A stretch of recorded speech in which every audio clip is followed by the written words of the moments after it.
नमस्कार साथियों, पथिक एकेडमी यूट्यूब चैनल पर आप सभी का हार्दिक स्वागत है। अब तक हमने अध्याय 11 की 2 क्लासेस पूरी कर ली हैं, जिसमें हमने धारा 159 से लेकर धारा 168 तक का अध्ययन कर लिया है। आज की क्लास में हम उन सभी धाराओं का रिवीजन करते हुए एमसीक्यू प्रश्नों को हल करेंगे। चलिए आज की क्लास की शुरुआत करते हैं। आज की क्लास का पहला प्रश्न है, अधिनियम की धारा 159 में प्रावधान हैं। ऑप्शन हो जाएंगे मास्टर विकास योजना तैयार करने का, ऑप्शन बी अन्य योजना तैयार करने का, ऑप्शन सी वारंट जारी करने का, ऑप्शन डी ए और बी दोनों। तो इस प्रश्न का सही जवाब हो जाएगा ऑप्शन डी ए और बी दोनों। धारा 159 के अंदर मास्टर विकास योजना तैयार करने और अन्य योजना तैयार करने का प्रावधान है। अगला प्रश्न देखिए, सुमेलित कीजिए। इस तरफ योजनाएं दी गई हैं और इस तरफ कालावधि दी गई है। तो ए में दिया गया है मास्टर विकास योजना, कालावधि में 1 वर्ष। बी में निष्पादन योजना, कालावधि में 20 वर्ष। और सी में वार्षिक नगरपालिका योजना, और इधर 3 नंबर में कालावधि में दिया गया है 5 वर्ष। तो इसको सम्मिलित करना है। तो हमने धारा 159 में पढ़ा था, तो यदि हम इसको सम्मिलित करें तो मास्टर विकास योजना की कालावधि होती है, वह होती है 20 वर्ष, निष्पादन योजना की कालावधि 5 वर्ष और वार्षिक नगरपालिका योजना की कालावधि 1 वर्ष। तो इसका सही आंसर हो जाएगा A2 B3 C1। तो इसका सही आंसर हो जाएगा आपका B A2 B3 C1। अगला प्रश्न है, मास्टर विकास योजना निम्न मामले में उपबंध कर सकेगी। इसके ऑप्शन हो जाएंगे यातायात और संचार, ऑप्शन बी आवासन, ऑप्शन सी जिला व्यापार केंद्र, ऑप्शन डी सभी। तो इस प्रश्न का सही जवाब हो जाएगा ऑप्शन डी सभी। अभी हम इन 2 प्रश्नों को छोड़ देते हैं। अगला प्रश्न देखते हैं, छठवां, नगर पालिका योजना तैयार करते समय निम्न के साथ समन्वय स्थापित करेगी। ऑप्शन ए जिला योजना समिति, ऑप्शन बी मुख्य नगर नियोजक, ऑप्शन सी ए और बी दोनों, ऑप्शन डी कोई नहीं। तो इस प्रश्न का सही जवाब हो जाएगा आपका ऑप्शन सी ए और बी दोनों। अब हम यदि धारा 159 को रिवाइज करें तो धारा 159 के अंदर मास्टर विकास योजना को तैयार करने, नागरिक सर्वेक्षण करने और अन्य योजनाओं को तैयार करने की बात कही गई है। धारा 159 में पहला पॉइंट यह बताया गया था कि नगरपालिका क्षेत्र की नियोजित एवं समेकित विकास के लिए और भूमि के संतुलित उपयोग के लिए मास्टर विकास योजना या अन्य योजनाएं तैयार की जाएंगी, और जब इन योजनाओं को तैयार किया जाएगा तब नगरपालिका इस प्रयोजन के लिए जिला योजना समिति और राज्य के मुख्य नगर संयोजक से समन्वय स्थापित कर सकती है। आगे हमने इस धारा में देखा था कि इन योजनाओं की कालावधि के ऊपर बात की गई थी, जिसमें बताया गया था कि मास्टर विकास योजना की कालावधि 20 वर्ष, निष्पादन योजना की कालावधि 5 वर्ष और वार्षिक नगरपालिका योजना की कालावधि 1 वर्ष होगी।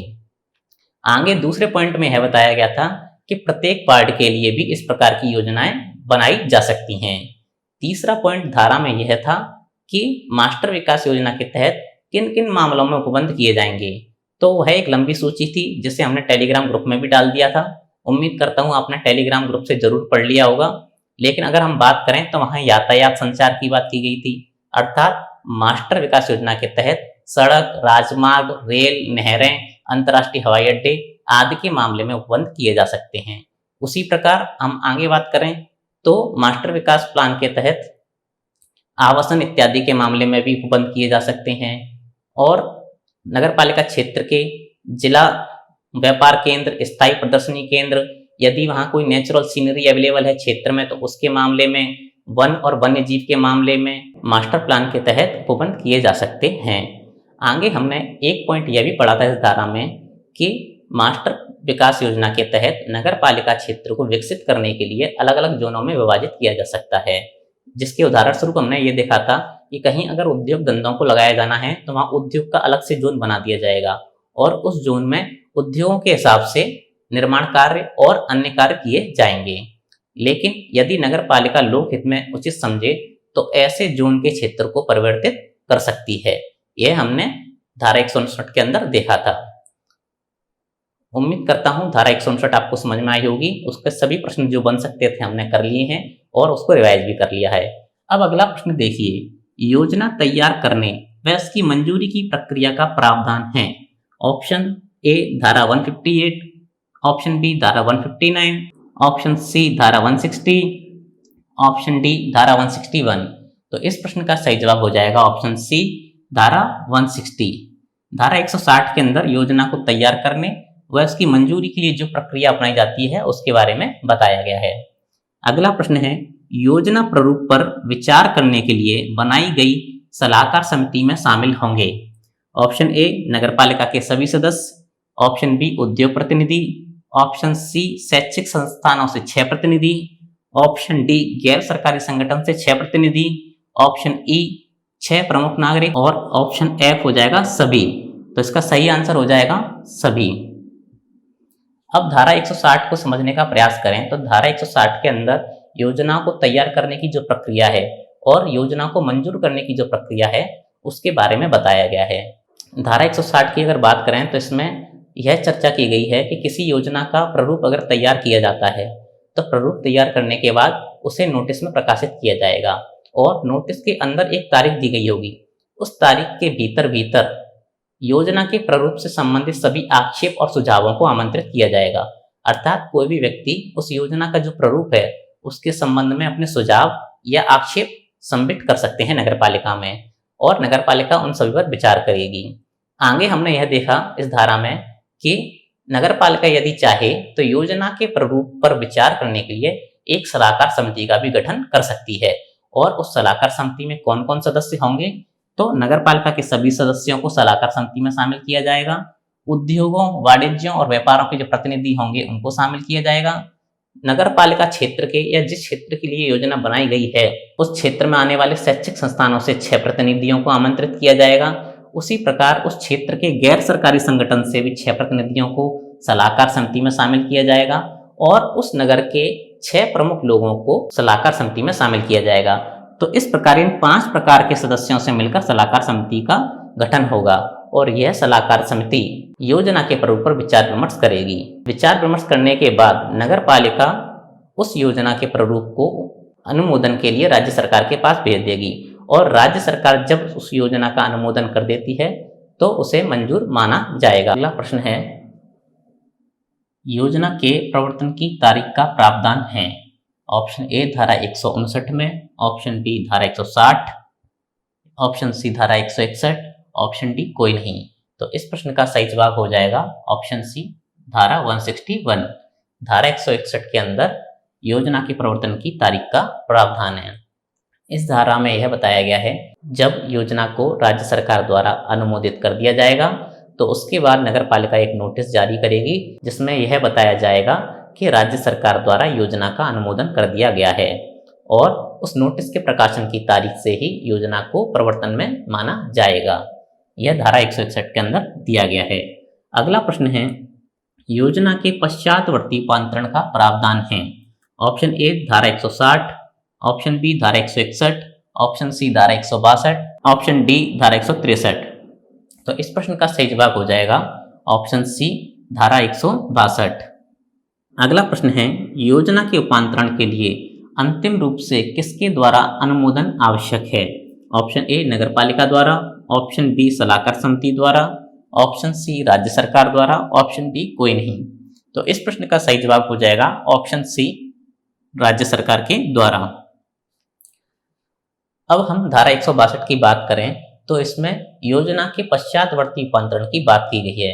अर्थात इस धारा में यह बताया गया है कि यदि कोई योजना प्रवर्तन में आ जाती है और राज्य सरकार अनुमोदन करे कि इस योजना में बदलाव होना चाहिए, अर्थात उपांतरण, जिसका अंग्रेजी वर्ड हो जाएगा मॉडिफिकेशन, इस योजना में मॉडिफिकेशन होना चाहिए, तो नगरपालिका उसमें उपांतरण करेगी और जब उपांतरण किया जाएगा या उपांतरण का प्रारूप तैयार किया जाएगा तो उस पर उसी पूर्व विधि से आक्षेप और सुझावों को आमंत्रित किया जाएगा और जो भी आक्षेप और सुझाव नगरपालिका को प्राप्त होंगे उन पर नगरपालिका विचार करेगी और विचार करने के पश्चात उपांतरण कर दिए जाएंगे और ऐसे उपांतरणों को राज्य सरकार द्वारा अनुमोदित होना आवश्यक है।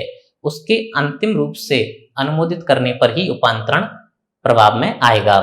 और जब उपांतरण हो जाएगा तब नगर पालिका उसके लिए एक नोटिस जारी करेगी जिसमें उपांतरण के विषय में बताया जाएगा। तो यह धारा 162 के अंदर अपना बताया गया है। अगला प्रश्न है धारा 163 में प्रावधान है। ऑप्शन ए योजना तैयार करने का, ऑप्शन बी योजना मंजूर करने का, ऑप्शन सी योजना क्रियान्वयन का, ऑप्शन डी योजना रद्द करने का। तो धारा 163 के अंदर ऑप्शन सी योजना क्रियान्वयन का प्रावधान है। अगर धारा 163 की बात करें तो इसमें यह बताया गया है कि जब योजना प्रवर्तन में आ जाएगी तो उसके ऊपर जो कार्यवाही की जानी है वह शुरू हो जाएगी और उसके लिए जो आवश्यक कार्य है वह किए जाएंगे। अगला प्रश्न है धारा 164 के अनुसार अधिनियम के पूर्व तैयार योजना समझी जाएगी। इसके ऑप्शन हो जाएंगे अधिनियम के विरुद्ध, ऑप्शन बी अधिनियम के अधीन, ऑप्शन सी रद्द, ऑप्शन डी कोई नहीं। तो इस प्रश्न का सही जवाब हो जाएगा ऑप्शन बी अधिनियम के अधीन। अब धारा 164 को समझने का प्रयास करें तो इस धारा में यह बताया गया है कि मान लीजिए अधिनियम के तैयार होने से पूर्व यदि कोई योजना बनाई गई है तो वह योजना अधिनियम बनने के बाद अधिनियम के अधीन समझी जाएगी और उस पुरानी योजना पर भी अधिनियम के धारा के जो भी प्रावधान हैं जिनको हम पहले पढ़ के आ चुके हैं, जैसे योजना का प्रवर्तन में आना, योजना को मंजूरी मिलना, योजना का अनुमोदन, योजना का उपांतरण इत्यादि सभी उपबंध उस पुरानी योजना पर भी लागू होंगे और उस योजना को भी अधिनियम के अधीन माना जाएगा। यह धारा 164 के अंदर बताया गया है। अगला प्रश्न है धारा 165 में प्रावधान है। ऑप्शन ए योजना क्रियान्वयन का, ऑप्शन बी योजना पुनरीक्षण का, ऑप्शन सी योजना प्रवर्तन का, ऑप्शन डी सभी। तो इस प्रश्न का सही जवाब हो जाएगा ऑप्शन बी योजना पुनरीक्षण का। धारा 165 के अंदर योजना को पुनरीक्षण करने का प्रावधान है। पुनरीक्षण शब्द का अंग्रेजी वर्ड हो जाएगा रिव्यू करना, अर्थात यदि कोई योजना पुरानी हो चुकी है तो उसको नगर पालिका एक बार पुनः वापस रिव्यू कर सकती है और उसमें बदलाव भी कर सकती है। अब इस धारा के अंदर बताया क्या गया है, यदि हम उसकी बात करें तो धारा 165 के अंदर यह बताया गया है कि नगर पालिका किसी योजना पर प्रवर्तन की तारीख से 10 वर्ष के भीतर, आप ये याद रखना कि प्रवर्तन की तारीख से 10 वर्ष के भीतर, यह क्वेश्चन मिस हो गया है, लेकिन आप याद रखना कि प्रवर्तन की तारीख से 10 वर्ष के भीतर राज्य सरकार के निर्देश के द्वारा या नगर पालिका स्वप्रेरणा से किसी योजना को पुनरीक्षण कर सकती है, अर्थात उस योजना को पुनः रिव्यू कर सकती है। और पुनरीक्षण करने के लिए नगर पालिका क्या क्या कार्य करेगी, तो पुनरीक्षण करने के लिए हो सकता है नगर पालिका जो नागरिक सर्वेक्षण किया जाता है योजना के लिए उसे दोबारा सर्वेक्षण करवाया जाए, या हो सकता है जिस भूभाग के लिए योजना तैयार की गई है उसके विद्यमान भू उपयोग का मानचित्र तैयार करवाए। जैसे अगर उदाहरण से समझें तो मान लीजिए किसी क्षेत्र विशेष के लिए योजना तैयार की गई थी और उसका मानचित्र तैयार किया गया होगा योजना बनाने के लिए, लेकिन अब 5 वर्ष बाद यदि उसी योजना का पुनः पुनरीक्षण किया जाना है तो 5 वर्ष में उस क्षेत्र में जिसके लिए योजना बनाई गई थी उसमें कुछ ना कुछ परिवर्तन जरूर आया होगा। हो सकता है वहाँ आवासीय बस्ती का विकास हो गया हो या उद्योग धंधे लग गए हों, तो पुनरीक्षण करते समय नगर पालिका उस विद्यमान क्षेत्र का मानचित्र तैयार करवाएगी और उसके आधार पर उसको पुनरीक्षण करेगी और बदलाव जो भी होंगे उनको कर सकती है। यह धारा 165 के अंदर बताया गया है। और धारा 165 में एक बात आप ये याद रखना कि पुनरीक्षण करते समय भी वही प्रक्रिया अपनाई जाएगी जो किसी योजना को तैयार करते समय और लागू करते समय अपनाई जाती है। जैसे पुनरीक्षण किया जाएगा तो उसका प्रारूप तैयार किया जाएगा, उस पर सुझाव और आक्षेप भी मांगे जाएंगे और उसको राज्य सरकार द्वारा अनुमोदित भी किया जाएगा। तो आप इस बात का ध्यान रखना। तो धारा 165 में हमने पढ़ा कि योजना का पुनरीक्षण किया जाएगा और यह पुनरीक्षण प्रवर्तन से 10 वर्ष के भीतर किया जा सकता है, नागरिक सर्वेक्षण द्वारा किया जा सकता है, मानचित्र द्वारा बनवाया जा सकता है, और जब पुनरीक्षण दोबारा किया जाएगा और उसको लागू करना होगा तो उस पर वही प्रक्रिया अपनाई जाएगी जो योजना को तैयार करते समय, अनुमोदन करते समय और प्रवर्तन में लाते समय अपनाई जाती है। अगला प्रश्न है विकास क्षेत्र की घोषणा का प्रावधान है। ऑप्शन ए धारा 163, ऑप्शन बी धारा 164, ऑप्शन सी धारा 165, ऑप्शन डी धारा 166। तो इस प्रश्न का सही जवाब हो जाएगा ऑप्शन डी धारा 166। धारा 166 के अंदर विकास क्षेत्र की घोषणा का प्रावधान है। अगला प्रश्न है विकास क्षेत्र में निम्न के लिए अनुज्ञा आवश्यक नहीं है। ऑप्शन देखिए आप इसके, भवन के आंतरिक भाग में परिवर्तन, ऑप्शन बी प्राधिकारी के आदेश द्वारा संक्रमण, ऑप्शन सी खेती के लिए कुआं उत्खनन, ऑप्शन डी उपरोक्त सभी। तो इस प्रश्न का सही जवाब हो जाएगा ऑप्शन डी उपरोक्त सभी।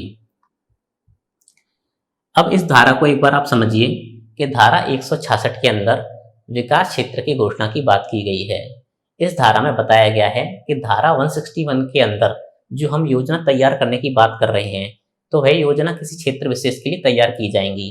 तो धारा 166 के अंदर जब योजना मंजूर हो जाएगी तो उसके विकास क्षेत्र की घोषणा अधिसूचना जारी करके की जाएगी कि यह योजना किस क्षेत्र विशेष में लागू होनी है। और जब विकास क्षेत्र की घोषणा कर दी जाएगी तो उस विकास क्षेत्र में कोई भी व्यक्ति नगर पालिका की आज्ञा के बिना किसी भी प्रकार का विकास कार्य या भूमि का उपयोग या भूमि का परिवर्तन नहीं कर सकता है। लेकिन यहाँ अपवाद स्वरूप कुछ पॉइंट दिए गए हैं जिनमें व्यक्ति नगर पालिका की आज्ञा के बिना भी कार्य कर सकता है। तो वह पॉइंट ये हो जाएंगे कि यदि किसी व्यक्ति की भूमि विकास क्षेत्र के अंतर्गत आती है तो वह उसके आंतरिक भूभाग में किसी भी प्रकार का परिवर्तन कर सकता है। उसके लिए उसे नगर पालिका से आज्ञा लेने की आवश्यकता नहीं होगी। यदि वह बाह्य स्वरूप को परिवर्तित करता है तो ऐसी स्थिति में आज्ञा नगर पालिका से लेनी पड़ेगी। उसी प्रकार कोई प्राधिकारी यदि आदेश देता है और उसके आदेश के द्वारा उस विकास क्षेत्र में कोई परिवर्तन किया जाता है, कोई विकास कार्य किया जाता है, तो उसके लिए नगर पालिका से आज्ञा लेने की आवश्यकता नहीं पड़ेगी। ऐसे ही यदि विकास क्षेत्र में कोई खेती का कार्य हो रहा है तो उस खेती के कार्य के लिए कुआं उत्खनन और खेती के अन्य कार्य करने के लिए किसी प्रकार की आज्ञा की आवश्यकता नहीं होगी। और हम आगे बात करें तो राज्य सरकार, केंद्र सरकार और स्थानीय सरकारों द्वारा यदि विकास क्षेत्र से कोई सड़क, राजमार्ग, नालियां, कोई केबल, तार इत्यादि निकल रहे हैं, उनकी मरम्मत, रखरखाव से संबंधित कार्य किए जाते हैं, तो उनके लिए भी नगर पालिका से परमिशन लेने की आवश्यकता नहीं पड़ेगी। उन कार्यों को बिना परमिशन के किया जा सकता है। यह हमारा धारा 166 के अंदर बताया गया है, जिसमें विकास क्षेत्र की घोषणा के बारे में हमने पढ़ा और हमने देखा कि उस विकास क्षेत्र की घोषणा होने पर कोई व्यक्ति उसमें कार्य नहीं कर सकता है और जो कार्य बिना आज्ञा के किए जा सकते हैं उन सभी को हमने एक एक करके देख लिया। अगला प्रश्न है धारा 165 के अनुसार योजना प्रवर्तन के कितने समय के भीतर पुनरीक्षण किया जा सकता है। ऑप्शन ए 3 वर्ष, ऑप्शन बी 5 वर्ष, ऑप्शन सी 7 वर्ष, ऑप्शन डी 10 वर्ष। तो इस प्रश्न का सही जवाब हो जाएगा ऑप्शन डी 10 वर्ष। यह प्रश्न हमारा छूट रहा था जिसको भी हमने कवर कर लिया है। अगला प्रश्न है अप्राधिकृत विकास या योजना से असंगत उपयोग के लिए शास्ति का प्रावधान है। धारा 164 में, ऑप्शन बी धारा 165 में, ऑप्शन सी धारा 166 में, ऑप्शन डी धारा 167 में। तो इस प्रश्न का सही जवाब हो जाएगा ऑप्शन डी धारा 167। अगला प्रश्न है यदि कोई व्यक्ति अप्राधिकृत रूप से विकास क्षेत्र में विकास करता है, भूमि का उपयोग परिवर्तन करता है, तो दोष सिद्धि पर अधिकतम जुर्माना है। ऑप्शन ए 1000 रुपये तक, ऑप्शन बी 2000 रुपये तक, ऑप्शन सी 3000 रुपये तक, ऑप्शन डी 5000 रुपये तक। तो इस प्रश्न का सही जवाब हो जाएगा ऑप्शन डी 5000 रुपये तक। अगला प्रश्न है यदि कोई व्यक्ति दी गई कालावधि के बाद भी विकास क्षेत्र में भूमि और भवन का उपयोग जारी रखता है तो दोष सिद्धि पर अधिकतम जुर्माना कितना होगा। तो ऑप्शन ए 1000 रुपये, ऑप्शन बी 2000 रुपये, ऑप्शन सी 3000 रुपये, ऑप्शन डी 5000 रुपये। तो इस प्रश्न का सही जवाब हो जाएगा ऑप्शन बी 2000 रुपये। अब धारा 167 को एक बार आप समझिए। धारा 167 के अंदर यह दिया गया है कि यदि कोई व्यक्ति स्वप्रेरणा से या किसी अन्य व्यक्ति की प्रेरणा से विकास क्षेत्र में कोई विकास का कार्य करता है या भूमि के उपयोग का परिवर्तन करता है और ऐसे कार्य के लिए यदि उसने नगर पालिका से परमिशन नहीं ली है या नगर पालिका से जिस कार्य के लिए परमिशन ली है उसकी शर्तों का उल्लंघन करता है या नगर पालिका द्वारा परमिशन को रद्द करने के बावजूद भी वह व्यक्ति उस भवन या संपत्ति पर विकास का कार्य कर रहा है, या फिर नगर पालिका ने अपनी किसी आज्ञा में परिवर्तन कर दिया है और उसका उल्लंघन वह व्यक्ति करता है। तो इन सभी परिस्थितियों में वह व्यक्ति यदि दोष सिद्ध पाया जाता है तो उस व्यक्ति पर 5,000 रुपये तक का जुर्माना लगेगा। आगे इस धारा में दूसरा पॉइंट यह दिया गया है कि कोई विकास क्षेत्र की घोषणा होती है तो उस विकास क्षेत्र के अंतर्गत आने वाले भूमि और भवनों का उपयोग के बारे में गाइडलाइन दी जाती हैं, जिसमें नगर पालिका द्वारा एक कालावधि दी जाती है कि आप इतने समय तक भूमि और भवन का उपयोग कर सकते हैं, उसके बाद ये आपको खाली करनी होगी, जिससे कि जो योजना के कार्य हैं उनको वहां किया जा सके। अगर कोई व्यक्ति उस निश्चित कालावधि के बाद भी भूमि का उपयोग या भवन का उपयोग जारी रखता है तो ऐसी स्थिति में उस व्यक्ति पर 2,000 रुपये तक का अधिकतम जुर्माना लगेगा। अब पिछला प्रश्न जो हमने एक देखा था जिसमें 5,000 रुपये का जुर्माना था और एक यह प्रश्न जिसमें 2,000 रुपये का जुर्माना है, इन दोनों प्रश्नों में अंतर यही है कि पहले प्रश्न में हम यह बात कर रहे हैं कि वह विकास का कार्य कर रहा है या भूमि के उपयोग का परिवर्तन कर रहा है, तो उस स्थिति में तो 5,000 रुपये जुर्माना है। और यह जो प्रश्न यहाँ दिया गया है इसमें भूमि के और भवन के उपयोग की बात की जा रही है, तो यहाँ दोनों चीजें अलग अलग हैं। पहले वाले प्रश्न में विकास का कार्य कार्यान्वित किया जा रहा है और दूसरे में जो पहले से कोई भवन या भूमि है उसका उपयोग किया जा रहा है, तो आप इस चीज को याद रखिएगा। अगला प्रश्न है, अपराधिकृत विकास को हटाने की अपेक्षा करने की शक्ति का प्रावधान है। ऑप्शन ए धारा 166, ऑप्शन बी धारा 167, ऑप्शन सी धारा 168, ऑप्शन डी धारा 169। तो इस प्रश्न का सही जवाब हो जाएगा धारा 168 ऑप्शन सी।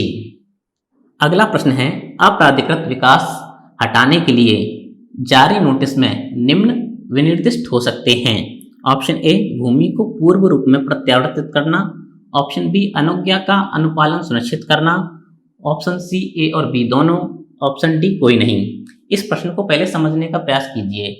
इस प्रश्न में यह दिया गया है कि जो अपराधिकृत रूप से आपने विकास का कार्य किसी भूमि पर कर दिया है तो उसके लिए नगरपालिका व्यक्ति को एक नोटिस जारी करेगी, तो उस नोटिस के अंदर किन किन पॉइंटों को दिया जाता है, तो इसका ऑप्शन सी आंसर सही हो जाएगा कि उसमें भूमि को पूर्व रूप में प्रत्यावर्तित करने के लिए कहा जाता है या फिर अनुज्ञा का अनुपालन सुनिश्चित करने के लिए कहा जाता है। अगला प्रश्न है, धारा 168 की उपधारा 1 के अनुसार भूमि के पूर्व रूप में प्रत्यावर्तन व भूमि के उपयोग को बंद करने के लिए निम्न अपेक्षा की जा सकती है। ऑप्शन ए किसी भवन या संकर्म को तोड़ना, ऑप्शन बी भूमि का उपयोग रोकना, ऑप्शन सी ए और बी दोनों, ऑप्शन डी कोई नहीं। इस प्रश्न का सही जवाब हो जाएगा ऑप्शन सी ए और बी दोनों। अब हम धारा 168 को समझने का प्रयास करते हैं। धारा 168 के अंदर यह बताया गया है कि जो धारा 167 के अंदर जो व्यक्ति अपनी प्रेरणा से या किसी अन्य व्यक्ति की प्रेरणा से विकास क्षेत्र में विकास का कार्य कर रहा था या भूमि के उपयोग का परिवर्तन कर रहा था या भूमि का उपयोग कर रहा था, ऐसा व्यक्ति यदि नगर पालिका की आज्ञा के बिना ऐसे कार्य करता है तो धारा 168 के तहत उस व्यक्ति को नोटिस तामील करवाया जाएगा और उससे अपेक्षा की जाएगी, उस नोटिस में यह लिखा जाएगा कि या तो वह व्यक्ति जो भूमि है जिस पर उसने निर्माण कार्य या विकास कार्य किया है उसे पूर्व रूप में वापस करे, अर्थात जो भूमि पहले जैसी थी वैसे ही वापस करे। तो इस स्थिति में व्यक्ति को जो निर्माण कार्य कराया गया है उसको तोड़ना पड़ेगा, या फिर वह व्यक्ति यदि भूमि का उपयोग जारी रख रहा है तो भूमि के उपयोग को बंद करे। आगे इस धारा में यह बताया गया है कि अधिकतर होता यह है कि जब कोई व्यक्ति निर्माण कार्य करा देता है या कोई अन्य कार्य करा देता है तो धारा 168 के तहत इस प्रयोजन के लिए या तो उस भवन को तोड़ दिया जाता है या व्यक्ति द्वारा जो कार्य कराया गया है उसको तोड़ दिया जाएगा, या फिर यदि कोई व्यक्ति उपयोग जारी रख रहा है तो उसके उपयोग को बंद करा दिया जाएगा। तो जो भवन या संकर्म को तोड़ा जाता है वह कई बार व्यक्ति द्वारा स्वयं कर लिया जाता है। यदि व्यक्ति स्वयं नहीं करता है तो वह नगर पालिका द्वारा किया जाता है और नगर पालिका उसको तोड़ने का खर्चा व्यक्ति से ही वसूल करती है। आगे धारा 168 में दूसरा पॉइंट यह भी है कि मान लीजिए धारा 168 के तहत जो नोटिस दिया जा रहा है और व्यक्ति उस नोटिस से व्यथित होता है, तब व्यक्ति नगर पालिका में जाकर जो कार्य उसने किया है या जो कार्य वह करने वाला है उसके लिए परमिशन ले सकता है। यदि नगर पालिका परमिशन दे देती है तो वह नोटिस रद्द माना जाएगा। और यदि नगर पालिका परमिशन नहीं देती है कार्य करने के लिए, तो जो नोटिस है वो यथावत बना रहेगा। इस धारा में आगे यह भी बात की गई है कि यदि नगर पालिका चाहे तो भवन के या भूमि के किसी हिस्से में कार्य करने के लिए परमिशन दे सकती है। ऐसी स्थिति में होगा यह कि जो नोटिस दिया गया है वह जिस हिस्से में परमिशन मिल गई है उसके लिए तो रद्द माना जाएगा, और जिस हिस्से में कार्य करने की परमिशन नहीं मिली है उस हिस्से में वो नोटिस यथावत बना रहेगा। उम्मीद करता हूँ धारा 168 भी आपकी समझ में आई होगी। यह धारा काफ़ी लंबी थी, फिर भी हमने इसको समझने का प्रयास किया। अगर आपको यह वीडियो पसंद आया तो आप वीडियो को लाइक ज़रूर करें, और इसी तरह की वीडियो प्राप्त करने के लिए चैनल को सब्सक्राइब ज़रूर करें। आपका वीडियो देखने के लिए बहुत बहुत धन्यवाद।